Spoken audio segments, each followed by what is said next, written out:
Welcome back to the Mystery of History. Today we plunge into the compelling, often controversial, saga of a man who didn't just build an empire. He fundamentally reshaped the American economy, defined modern capitalism, and forever changed the landscape of wealth and philanthropy. We're talking about John D. Rockefeller. Was he a ruthless monopolist or a visionary leader who streamlined industry and gave back on an unprecedented scale? Let's uncover the complex truth. Our story begins not in a gilded office, but in humble circumstances. Born in 1839 in Richford, New York, John Davison Rockefeller's childhood instilled in him a profound sense of frugality and hard work.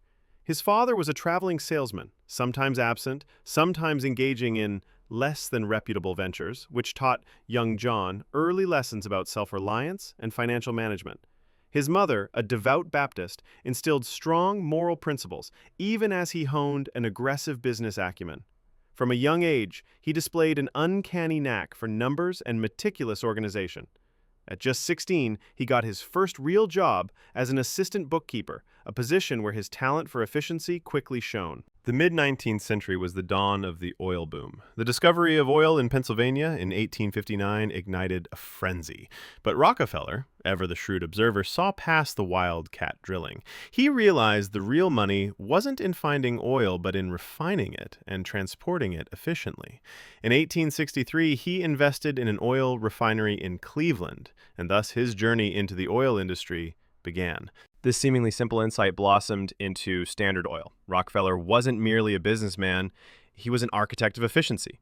He bought out competitors, often offering them a choice: join Standard Oil or face crushing competition. He relentlessly drove down costs, pioneered new refining processes, and built a vast network of pipelines and transportation. He practiced horizontal integration by acquiring refineries and vertical integration by controlling every step from drilling to distribution. By 1880, Standard Oil controlled over 90% of America's oil refining capacity. This unparalleled dominance, while making Rockefeller the wealthiest man in American history, also birthed intense controversy. Critics branded him a robber baron, accusing him of ruthless tactics, crushing competition, and wielding unchecked power.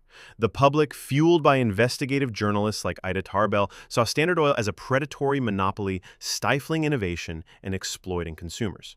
The Sherman Antitrust Act of 1890 was directly aimed at curbing such powerful trusts, and in 1911, the Supreme Court famously ordered the breakup of Standard Oil into dozens of smaller companies. Yet, the story of John D. Rockefeller is incomplete without acknowledging his second act: philanthropy on a scale previously unimaginable. After retiring from active business management in the late 1890s, he dedicated the remainder of his life to giving away his vast fortune. Guided by his son, John D. Rockefeller Jr., and brilliant advisors like Frederick T. Gates, he established groundbreaking philanthropic foundations: the Rockefeller Foundation, the General Education Board, and the Rockefeller Institute for Medical Research, now Rockefeller University. These organizations transformed public health, medical science, education, and the arts globally. Rockefeller approached philanthropy with the same meticulous efficiency he applied to business. He believed in giving wholesale, tackling systemic problems rather than just individual needs. His investments eradicated hookworm in the American South, funded critical research that led to the development of the yellow fever vaccine, and established modern higher education institutions. His systematic approach to giving laid the blueprint for modern strategic philanthropy. John D. Rockefeller passed away in 1937 at the age of 97.